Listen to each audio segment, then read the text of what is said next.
하나님의 은혜와 축복이 오늘 예배하는 모든 우리에게 함께 하시기를 주님의 이름으로 축원합니다. 어제 북미 정상회담에서 한국과 미국이 군사 동맹을 뛰어넘어서 이제 기술 동맹으로 나아가는 길이 만들어졌습니다. 한국과 미국이 오랫동안 동맹을 해왔지만 특별히 기독교라고 하는 신앙을 또 같이 공유하고 있고 또 안보에 대해서 한 팀이 되기로 원했고 또 이제는 경제라고 하는 중요한 문제 앞에서 두 나라와 기술로 협력을 해야 되겠다 이렇게 해서 하나님이 참 좋은 길을 열어주셨다고 생각합니다. 이제 한국의 기술과 생산이 미국의 기술과 생산과 만나면서 두 나라가 잘 이렇게 성장하리라고 봅니다. 특별히 지금 미국의 경제 성장률이 최고조로 올라가 있습니다. 이전에 다른 나라는 비교할 수 없을 정도로 미국의 경제가 굉장히 회복이 빠르고 있는데 이거는 다른 나라하고 비교할 수 없을 정도로 굉장히 빠르다는 거예요. 왜 그런가 하면은 중국은 지금 코로나 봉쇄가 너무 오래돼서 모든 회사들이 다 나오고 있어요. 무슨 장사를 하려고 해도 전부 봉쇄를 하고 막고 못 가게 하니까 이게 한 해, 두 해도 아니고 너무 오래되니까 회사들이 도무지 이게 생산도 할 수 없고 유통도 할 수 없고 이게 어떻게 안 되는 거예요.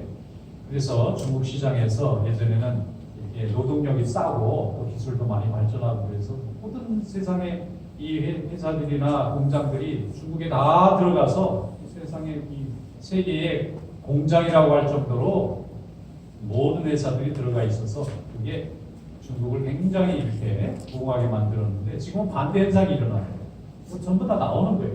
왜냐하면 싼 게 문제가 아니라 안전해야 되잖아요. 이게 예측이 돼야 되잖아요. 경제라는 게, 회사라는 게. 그래서 어디가 안전한가 보니까 미국이 그래도 좀 노동력은 비싸지만 여기가 안전하다. 그래서 전부 회사들이 중국에서 미국으로 지금 옮겨오고 있어요. 또 유럽은 어떤가 봤더니 또 러시아가 자꾸 남의 나라를 침공하니까 이게 전쟁이 어떻게 될지 불안한 거예요. 유럽은 유럽대로 유럽에 있는 많은 회사들이 안전한 생산 공장과 이 시장이 필요한데 이 유럽도 점점 불안해지는 거예요. 중국도 불안하죠. 유럽도 불안하죠. 그럼 남은 데는 미국밖에 없는 거예요. 자꾸 미국으로 다 돌아오고 있어요. 거기에다가 미국이 몇 해 전부터 리쇼링이라는 정책을 시작했습니다. 뭐냐면은 미국 안에서 생산된 물건이야만 미국에서 팔 수 있도록 그 레이트를 자꾸 올리는 거예요.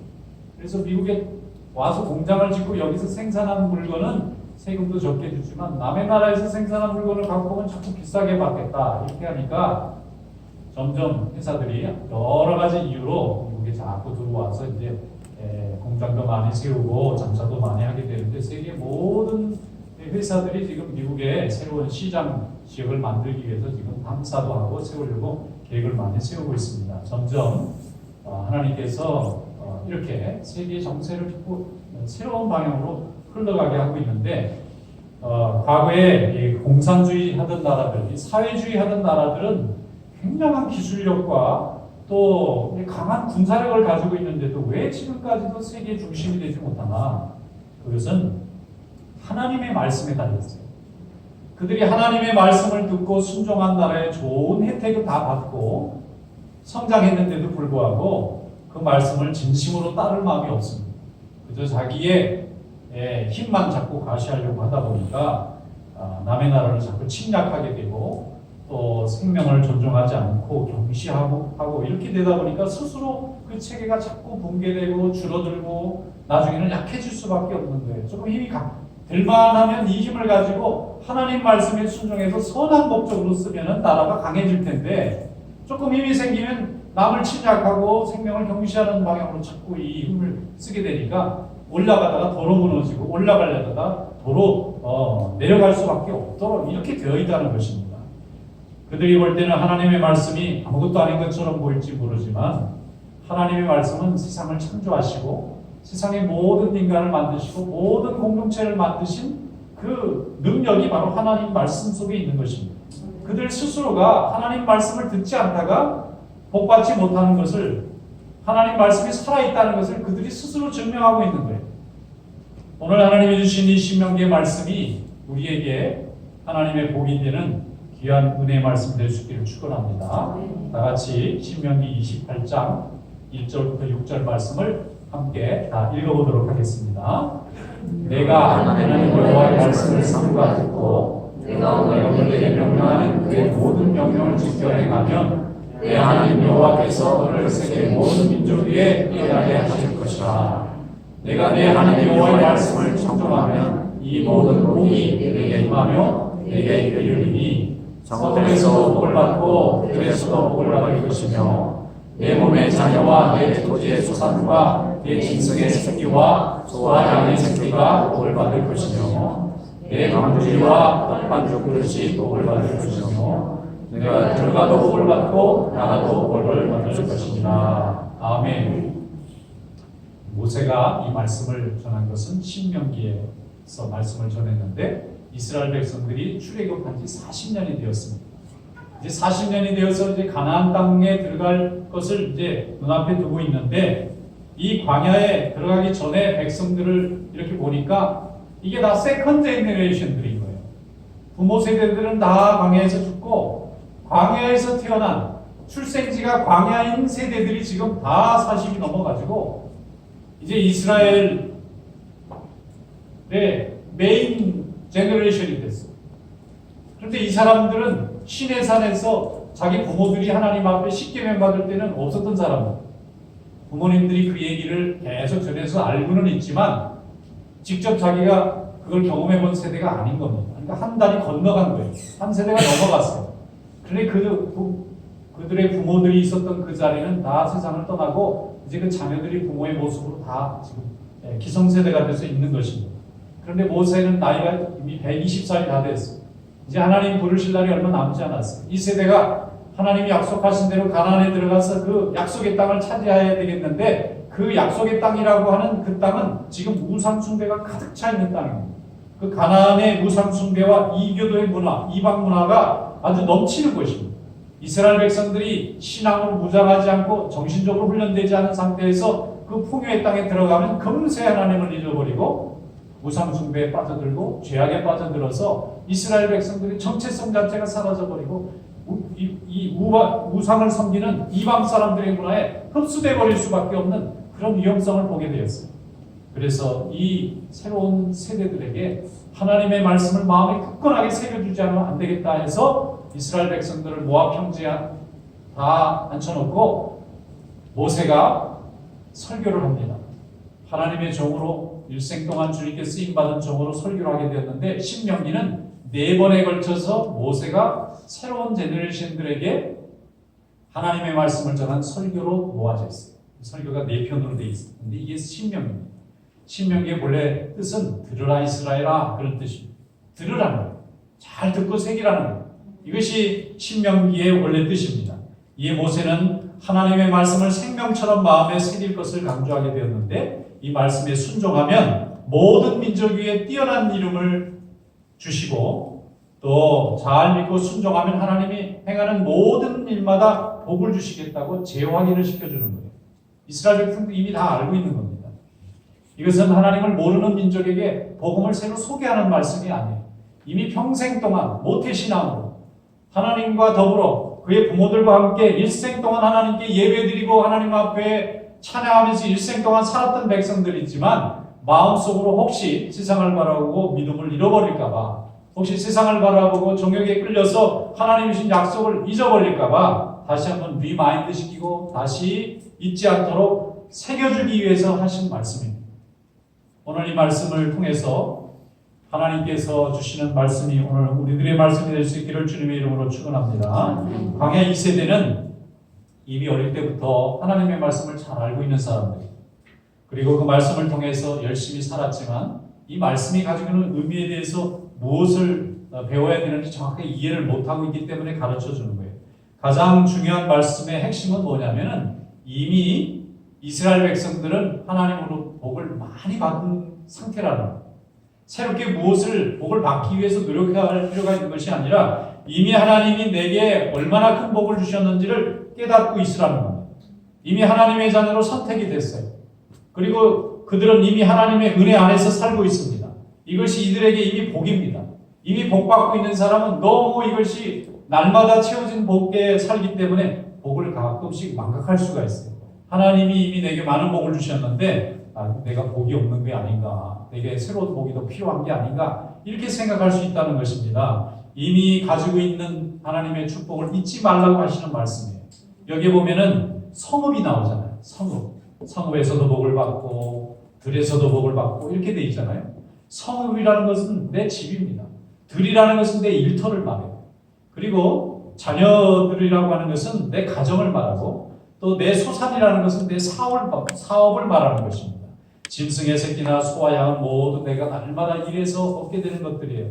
또 내 광주리와 떡반죽들을 또 복을 받는다는 말은 뭐냐면 내가 날마다 먹고 살지 않습니까? 일용할 양식을 말하는 거예요. 집에서 가족들과 함께 편안하게 건강하게 날마다 함께 동행하고 사는 것, 이것 자체가 이미 하나님이 내게 많은 복을 내려주신 겁니다. 건강의 축복이 있지 않고 하나님이 주신 물질의 축복과 또 하나님이 동행하시는 축복이 없으면 누릴 수 없는 것들이에요. 이것을 새로 준다는 의미가 아니라 이미 하나님이 우리에게 충분히 주셨는데 이것을 오늘 새롭게 깨닫고 있으라는, 잃어버리지 않도록 노력하라는 것입니다. 우리 성도들에게 오늘도 하나님 큰 복을 내려주신 줄 믿습니다.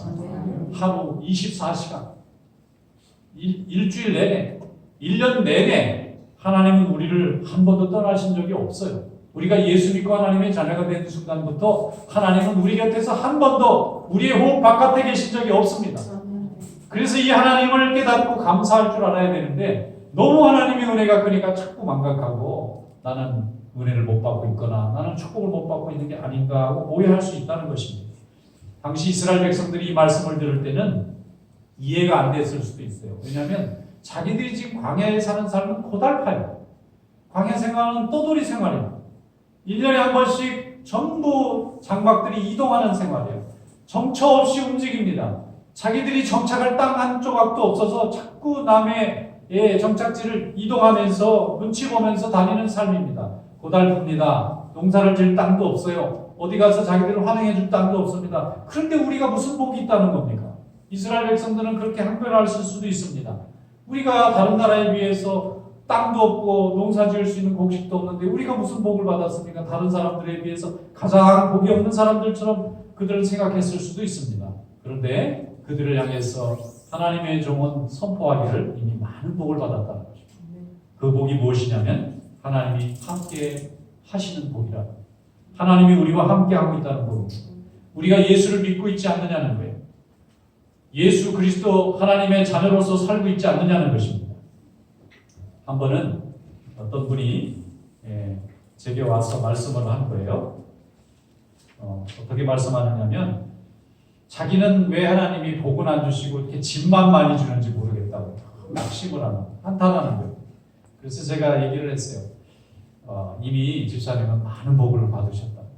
무슨 복입니까? 하나님이 기도를 들어주시는 복, 하나님이 예배를 받아주시는 복, 하나님 앞에 기도할 수 있는 복, 이미 많은 복을 받고 있지 않습니까? 하나님을 섬기고 그 말씀 안에서 사는 것 자체가 세상에서 가진 복 중에 최고의 복을 이미 가지고 있는 것입니다.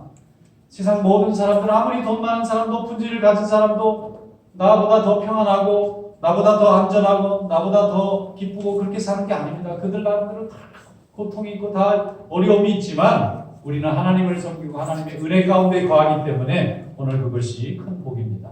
내게 짐으로 느껴지는 것조차도 하나님이 내게 함께 하시는 과정과 계기가 되기 때문에 이미 복이 되는 줄로 믿으셔야 합니다. 내가 이렇게 말했더니 좀 위로가 되시더라고요. 신명기 28장 10절 말씀에 땅의 모든 백성이 여호와 이름이 너를 위하여 불리는 것을 보고 너를 두려워하리라 그랬습니다. 이 세상에서 가장 무서운 사람이 누군가요? 하나님이 지켜주시는 사람이 제일 무서운 사람이에요. 세상이 먼저 그걸 압니다. 그래서 하나님의 자녀를 세상이 무서워합니다. 자기 마음대로 할 수가 없는 사람이라고 생각합니다. 세상의 원리대로 움직이지 않는 사람이라고 생각합니다. 금방 죽을 것 같고 금방 실패할 것 같고 금방 무너져서 금방 없어질 것 같은데 하나님의 자녀는 그렇게 쉽게 끝나지 않습니다. 왜냐하면 하나님이 다시 회복시켜놓고 하나님이 다시 치유하거든요. 하나님이 다시 고쳐놓으시거든요. 그것은 하나님이 날마다 하나님의 자녀들과 동행하기 때문입니다. 높아지고 힘이 있어서 무서운 것이 아니라 죽어도 죽은 것 같지 않고 망해도 망한 것 같지 않고 끝까지 오뚜기 같이 올라와 있는 그 사람이 정말 무서운 거예요. 우리가 욥기에 있는 욥을 보지 않습니까? 욥을 볼 때마다 세상 사람들이 욥을 보면은 자식이 열이 한 달 죽고 재산이 다 사라지고 몸에 무서운 병이 왔으면 그는 끝난 인생이라고 봤을 겁니다. 그런데 그는 끝나지 않았어요. 오히려 하나님이 쓰시는 새로운 인생으로 바뀌었습니다. 하나님이 아름답게 쓰시는 인생으로 하나님이 높여놓으셨어요.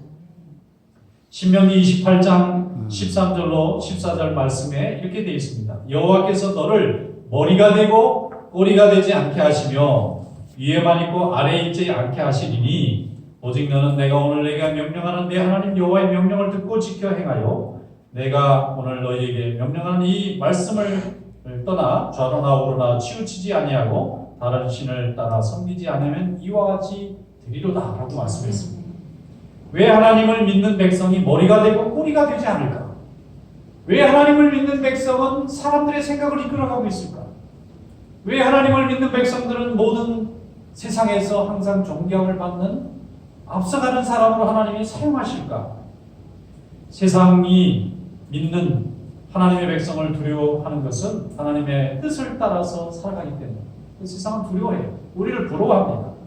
말씀대로 사는 이들이 나라도 세우고 가정도 세웁니다. 인생도 세웁니다. 또 그들을 이끌어갑니다. 고쳐줍니다. 그래서 진정 사상적으로나 제도적으로나 심리적으로나 사회적으로나 하나님을 믿는 하나님의 백성들은 마음속에 주의 말씀을 있다는 이유로 세상을 이끌어가는 역할을 하고 있습니다. 모든 학문과 기술과 체계와 모든 내용들이 다 성경에서 나오고 있는 것입니다. 성경의 말씀대로 수고하고 헌신할 때 나라도 서고 가정도 서고 인생도 서게 돼 있습니다. 그래서 이미 머리가 되고 있는 것입니다. 우리가 예수 잘 믿고 성경 말씀의 뜻대로 그 가르침대로 사는 것 자체가 세상을 복주는 것입니다. 세상을 복으로 인도하고 있는 것입니다. 믿는 성도가 쓸데없이 세상의 영광과 세상의 자랑을 따라갈 필요가 없어요. 세상이 좋아하는 것을 우리가 부러워할 필요가 없습니다. 우리의 삶 자체가 이미 세상을 축복하고 있는 것입니다. 우리의 즐거움은 하나님을 찬양하고 영광 돌리는 데 있습니다. 예배드리고 말씀 듣고 기도하고 봉사하고 섬기는 모든 일이 하나님이 함께하고 계시는 우리 삶의 모든 순간이 되고 이것이 이웃을 사랑하고 세상을 치워라 하나님의 역사에 쓰임받는 도구가 될 줄로 믿습니다. 성도가 된 것을 기쁘게 생각하시길 축원합니다. 하나님의 말씀을 듣는 것을 여러분 감사로 여기시기를 축원합니다. 어떤 사람들은 교회를 자꾸 여기저기 막 다니는 분이 있어요. 왜 그런가 봤더니 좋은 교회를 찾는데요. 세상에는 좋은 교회라는 게 없어요. 어떤 사람은 이 사람 만났다 저 사람 만났다 자꾸 다녀요. 그래서 왜 이렇게 친구를 자꾸 바꾸나 그랬더니 좋은 친구를 찾으러 다닙니다. 세상에는 좋은 친구라는 게 없어요. 내가 섬김을 받을 것인가 아니면 내가 섬길 것인가의 선택만 있을 뿐입니다.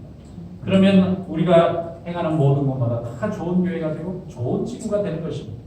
오늘 하나님의 이 은혜가 하나님의 말씀을 가지고 순종하는 종들에게 이루어지게 될 줄로 믿습니다.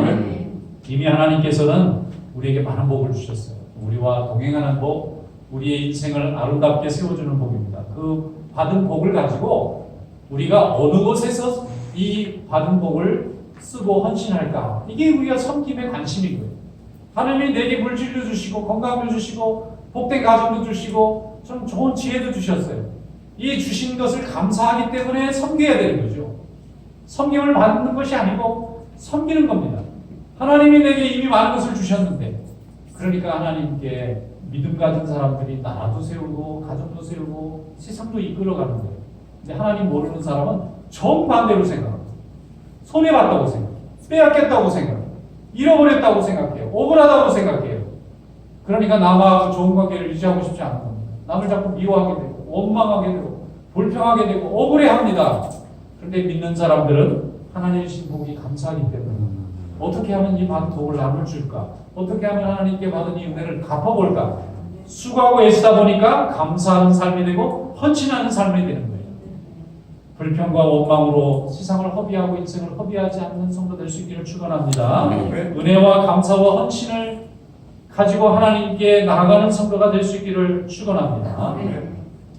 베드로는 연약한 사람이었어요. 그러나 그는 예수님을 믿고 감사를 알게 되었습니다. 그리고 하나님의 은혜를 알게 되었어요. 그래서 그는 복음을 증거하는 데 열심으로 헌신했습니다. 그랬더니 하나님의 축복이 그 보잘것없던 베드로를 통하여 역사하여 수많은 사람이 주님께 돌아오는 복음의 일꾼으로 하나님이 사용하셨어요. 야고보는 예수 그리스도에 대해서 정확히 이해를 못했어요. 그러나 나중에 예수님의 은혜를 깨닫고 하나님의 종이 되었습니다. 감사함으로 순종했습니다. 받은 은혜를 하나님께 드렸습니다. 그랬더니 초대 예루살렘 교회가 그를 통해서 복을 받았습니다. 복음이 확장되었습니다. 의미 있는 자, 열매 있는 자의 삶을 살게 되었습니다. 오늘도 하나님의 은혜가 여러분들에게 함께 하시기를 축원합니다. 여러분이 세우는 가정, 여러분이 섬기는 재단, 여러분이 헌신하는 일터가 하나님의 은혜가 넘쳐서 흐르는 귀한 자리가 될 수 있기를 축원합니다. 죄 많은 인생이고 허물 많은 인생이지만 하나님이 우리를 이미 사랑하시고 보혈을 흘려주셨어요. 그래서 그 은혜로 우리가 새로워지고 거듭났습니다. 주님의 자녀로 세움받았습니다. 우리는 최고의 복을 가진 사람, 하나님의 사랑을 받았고 그리스도의 보혈을 가졌어요. 성령의 능력 가운데 행합니다. 이걸 가지고 순종하시기를 축원합니다. 감사하시기를 축원합니다. 헌신하시기를 축원합니다. 섬기는 삶이 되시기를 축원합니다. 그러면 우리의 헌신을 통하여 더 많은 인생의 하나님의 은혜를 보게 될 줄로 믿습니다. 야고보서 5장 7절로 8절 말씀하기를 그러므로 형제들아 주께서 강림하시기까지 길이 참으라. 보라복부가 땅에서 나는 귀한 열매를 바라고 길이 참아 이른 비와 늦은 비를 기다리더니 너희도 길이 참고 마음을 굳건하게 하라. 주의 강림이 가까우시니라 그랬습니다. 우리는 누구를 만나느라고 기다리죠? 주님 만날 그날을 기다리는 사람. 우리는 주님을 만날 그날을 위해서 헌신하고 수고하는 사람입니다. 길이 참고 기다릴 수 있습니다. 어떤 집사님이 한 분 계셨는데요. 너무 상처를 잘 받아요. 날마다 상처받는 인생. 그런데 이분이 어느 날 은혜를 받고 보니까 자기의 생각이 좀 방향이 잘못됐다는 걸 깨닫고 내가 하나님 앞에 감사하지 못해서 맨 상처만 받았구나 생각하고 회개했어요. 그때부터는 뭐든지 감사하는 사람으로 바뀌었더니 나중에는 교회에 남의 상처를 치유하는 사람으로 바뀌어야 됩니다. 여러분 치유하는 심령들이 될 수 있기를 축원합니다. 모든 사람이 다 상처받는 것은 감사를 깨닫지 못했기 때문에 감사를 깨달으면 우리가 상처 안 받습니다. 다 감사하니까. 그래서 하나님의 은혜 가운데 쓰임받는 귀한 인생이 될 줄로 믿습니다. 신명기 30장 14절에 말씀합니다. 오직 그 말씀이 내게 가까워서 내 입에 있으며 내 마음에 있은즉 내가 이를 행할 수 있으리라.